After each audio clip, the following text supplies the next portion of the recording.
की शाम क्या कुछ अलग स्पेशल आप करने वाले? इसके पहले आपने शारदा जी को ट्रिब्यूट दिया था और काफ़ी सक्सेसफुल कार्यक्रम रहा था। अभी क्या कुछ प्लानिंग है? आज क्या कुछ होने वाला है?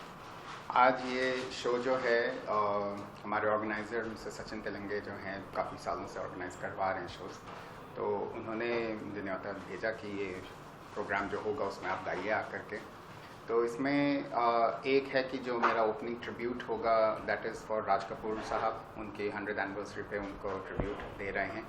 तो मेरे 2 गाने उनके हैं, जिसमें एक आवारा हूँ उनका बहुत लोकप्रिय गाना है जो रशिया में काफ़ी पॉपुलर रहा, और उसके बाद उनकी एक और मूवी से गाना गा रहे हैं जिसमें मेरा कुछ शारदा जी को भी ट्रिब्यूट उसमें साथ में चला जाता है चलेगा। तो ये 2 गानों के साथ उनको ट्रिब्यूट देखते हुए फिर बाकी प्रोग्राम आगे बढ़ा रहे हैं। जो हमने सारे मिक्स सॉन्ग्स इसके अंदर रखे हैं, जिससे इसलिए इसका नाम सुरमई शाम रखा है इवेंट का, कि पूरी शाम आपकी सुरमई हो। उसमें सारे रंग के गाने हैं, रोमांस भी है, कैबरे भी है, सब जॉनर्स के गाने रखे हैं। तो इसमें मेरी कवाली भी है मुगल आज़म से, तो आपकी कवालियाँ भी हैं, कैबरेज नंबर्स भी हैं, लव सॉन्ग्स भी हैं।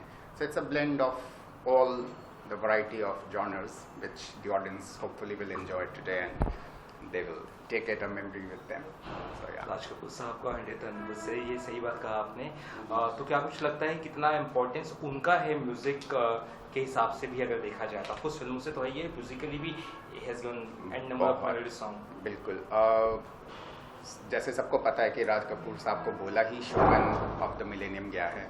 तो शोमैन उनको बोला ही इसलिए कि उनका डायरेक्शन एक्टिंग तो था ही, लेकिन म्यूज़िक के प्रति उनकी जो रुचि रही है और जो उनका टैलेंट म्यूज़िक में भी था, वो हर एक सुर की बारीकियों को पहचानते थे। तो उनकी जो पुरानी पिक्चरें शुरू हुई आहा आग से लेते हुए, उनका जो पूरा टीम बनी शंकर जयकिशन जी के साथ, मुकेश जी के साथ, राज कपूर जी के साथ, तो वो टीम ने जो म्यूज़िकल एरा एक शुरू किया था 50s से लेकर के, उसी को आगे फिर शंकर जयकिशन वगैरह ने और आगे वो लोग लेकर के गए। तो एक तरीके से हम कह सकते हैं कि फिल्म इंडस्ट्री में ये म्यूज़िक की जो नींव रखी, एक पूरे रोमांस और सारे जॉनर्स का म्यूज़िक, ये राज कपूर की बहुत बड़ी देन थी उनकी इंडस्ट्री को। और उनके गानों पे आज भी लोग थिरकते हैं और सुनते हैं और बहुत आनंद उठाते हैं। तो I think he truly deserves a big big big tribute on his 100th anniversary. So yes. तो आज आपने जैसे कहा कुछ गाने, कुछ जो आप परफॉर्म करने वाले आपने बताया भी, इसके अलावा बाकी कोई और भी आपके साथ सिंगर्स परफॉर्म करने वाला है डुएट में, या फिर आप ही अकेला परफॉर्म? नहीं, डुएट में हैं मेरे साथ में तो वर्षा जी हैं जो इंदौर से आई हैं, तो उनके साथ मेरे डुएट्स हैं। अनुपमा जी हैं, उनके साथ हैं हेमंत जी हैं, उनके साथ भी मेरा डुएट है। तो डुएट्स में भी हैं और सोलोज में हैं, तो दोनों मिक्स जॉनर है हमारा। सचिन जी से किस तरह से तालमेल आपका है? सालों सालों से आप साथ में काम कर रहे हैं। सचिन जी के साथ तो मेरी शुरुआत काफ़ी पहले हुई थी, और Sachin ji is one of the pioneers of the musical concerts in Mumbai. उन्होंने काफ़ी नए नए कलाकारों को चांस दिया है जो आज नामचीन हो गए हैं। तो उन्होंने मेरे से कहीं शो में सुना था, तभी उन्होंने मुझसे वादा किया था कि एक वो शो करेंगे जब उसमें मुझे ज़रूर लेंगे वो।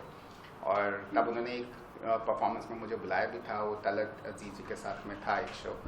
और उसके बाद आज, क्योंकि उसके बाद मैं काफ़ी सालों से इंडिया से बाहर था तो कुछ हुआ नहीं, अब इंडिया में हूँ और अब उनका प्रोग्राम था तो उन्होंने मुझे बुलाया कि अगर आप हैं तो आइए और गाइए। तो आज मैं उनके साथ फिर से हूँ यहाँ पर, and I hope this journey continues again. So it will be in the golden era kind of songs today, or yes. today's also? आज की नहीं, ज़्यादा सब गोल्डन एराज ही हैं, ज़्यादातर सारे पुराने गाने ही हैं हमारे।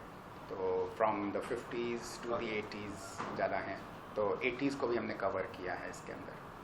तो गाने किस तरह से आपको पसंद है? आज के दौर की भी पसंद है कि आज के दौर में कुछ गाने आ रहे हैं जो अच्छे हैं।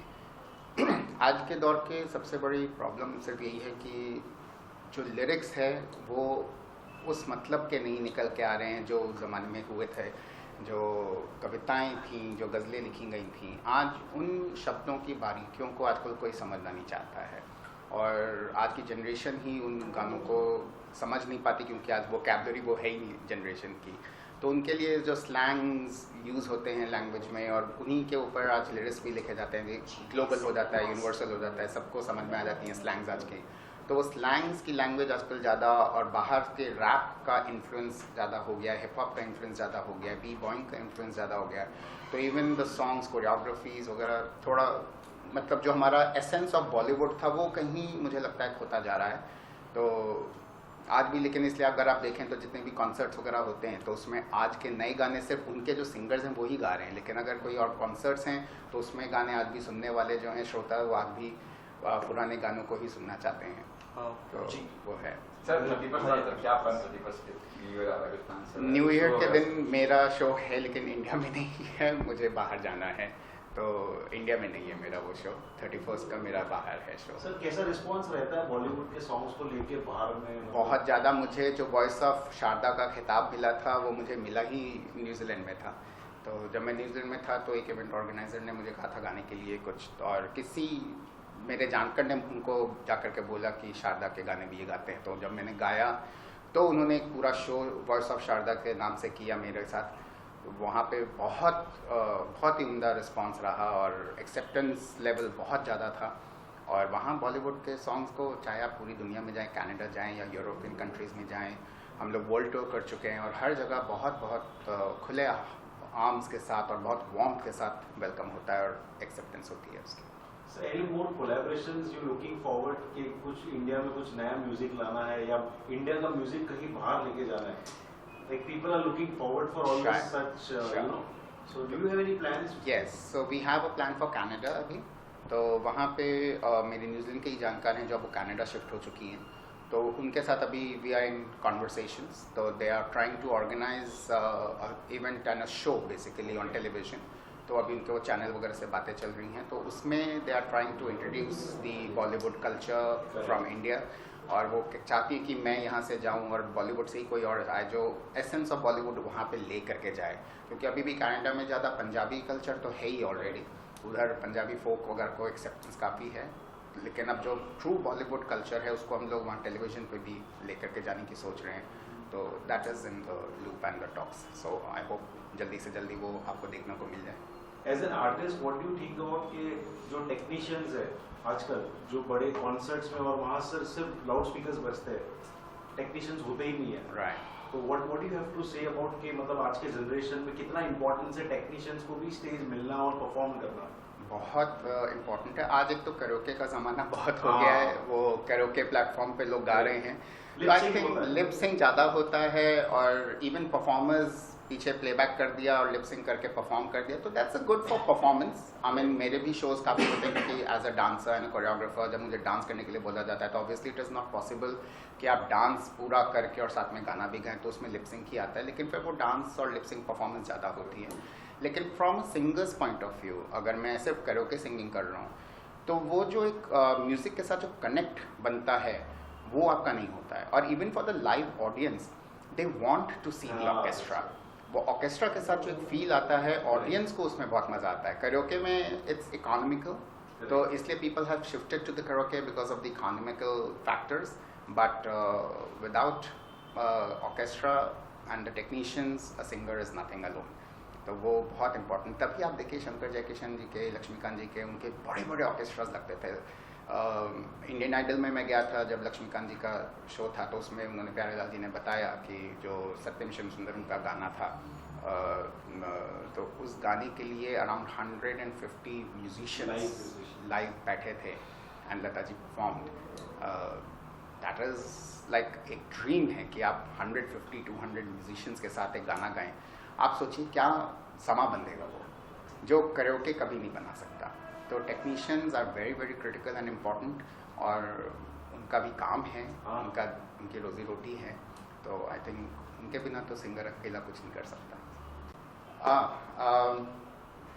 तो एक गाना जो मैं गा रहा हूँ आशा जी का, वो आगे के लिए बहुत मायने रखता है वो गाना। आगे भी जाने ना तू, पीछे भी जाने ना तू, जो भी है बस यही एक रही है, आगे भी जाने ना तू। इट सीम्स हाउसफुल है show, people are looking forward. आपकी क्या राय है, मतलब what you have to say about? देखिए कि मंदा फाउंडेशन का जब भी शो होता है, इतना सालों से हम लोग शो कर रहे हैं, एक ब्रांड बन गया हमारा मंदा फाउंडेशन का। और नए कलाकार को लेके तो हम लोग ने बहुत सारे, अभी जो आपके ऑर्केस्ट्रा में देख रहे हो जो छाग रहे सिंगर्स, वो सब मंदा फाउंडेशन ने दिली देन है कि उनको कोई तभी ब्रेक नहीं देता था, तभी वो हम लोग उनको ब्रेक देते थे एक दो गाने के लिए। तो मंदा फाउंडेशन ब्रांड बन गया, ब्रांड के हिसाब से लोग आते ही है। सर कैसा आपकी कैसी मतलब पॉजिटिव एनर्जी है कि मतलब यू नो कि आपको शो करना ही है चाहे कोई भी सर्कमस्टेंसेस हो, और प्लस लोगों का इतना रिस्पांस देखने के बाद फिर आप मतलब कैसे मतलब टेक ऑन करते हो शो? नहीं कि मैं जब भी कॉलेज के ज़माने से शो किया, हम लोग पॉकेट मनी के लिए करते थे ये ड्रामाज वगैरह ये सब। तो उसमें क्या कि शोज लोग आते गए और हम लोग शो बनाते गए और शो होते रहे। तो वैसा ही वो भी मंदा फाउंडेशन ब्रांड बन गया और उसके लोग आते हैं। लोगों को लगता है कोई अलग कुछ मिलेगा, कोई नए सिंगर भी आएंगे और कुछ अलग देंगे, वैरायटी देंगे। अभी आप अविकल कक्कर जी को ही सुनिएंगे तो आपको समझ में आएगा कि कोई एक नया ही कुदरत का करिश्मा ही है कि वो दोनों मेल और फीमेल वॉइस में गाते हैं। तो आपको समझ में आएगा कि उनकी गायकी सुन के कि ये कुछ अलग ही है।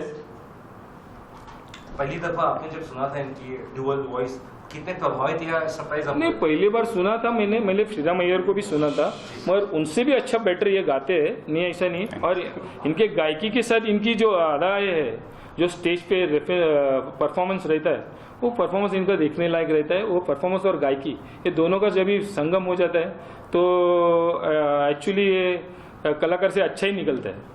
तो आज के बाद इसके अलावा क्या क्या परफॉर्मेंसेस है या क्या क्या इवेंट्स आप लोग कर रहे हैं साथ में? नहीं, साथ में हम लोग अभी बहुत सारे, मगर एक प्लान कर रहे हैं हम लोग बम्बई रात की बाव में, जो पहले जो बम्बई का नाइट क्लब फेमस था रात के लिए, अभी तो नाइट बंद कर दिया है, मगर हम लोग वही कल्चर वापस लोगों को, नए लोगों को दिखाने के लिए, नए यंगस्टर को दिखाने के लिए कि एक कैबरे क्या होता है, ये अश्लील नहीं है, ये क्या है, ये देखो आप देखने के लिए हम लोग अभी एक नया प्रयोग कर रहे हैं कि हम लोग अभी लेके आ रहे बम्बई रात की बाव में, जो सब कैबरे रहेगा उसमें और डांस रहेगा और सिंगिंग रहेगी, ये तीनों का संगम रहेगा और लोगों को इसमें मजा आएगा। अविकल सर क्या कहना चाहेंगे एसोसिएशन के लिए, how did it happen and what is your future? बिल्कुल, जैसे इन्होंने बताया कि जब इन्होंने सुना तो इन्होंने खुद आकर के मुझसे कहा कि मैंने बहुत से लोगों को सुना है इस मेल फीमेल के उसमें, लेकिन आपका अलग ही प्रभाव था। और उन्होंने तभी मुझे बोला था कि आपके साथ हम लोग कुछ करेंगे। तो उसके बाद शोज़ किए, फिर अब ये शो है, और जो अभी बम्बई रात की बाहों में जो उन्होंने जिक्र किया, तो उसका अब हम लोग नेक्स्ट ईयर पूरा प्लान कर रहे हैं। तो वो एक शो नहीं होगा, it will be a series of shows. तो उसमें पूरा लाइव ऑर्केस्ट्रा ज़्यादा होगा with the sets on the stage, and it will be like a पूरा performance with musical. So that is what we are trying to create, the Bombay culture of dance bars.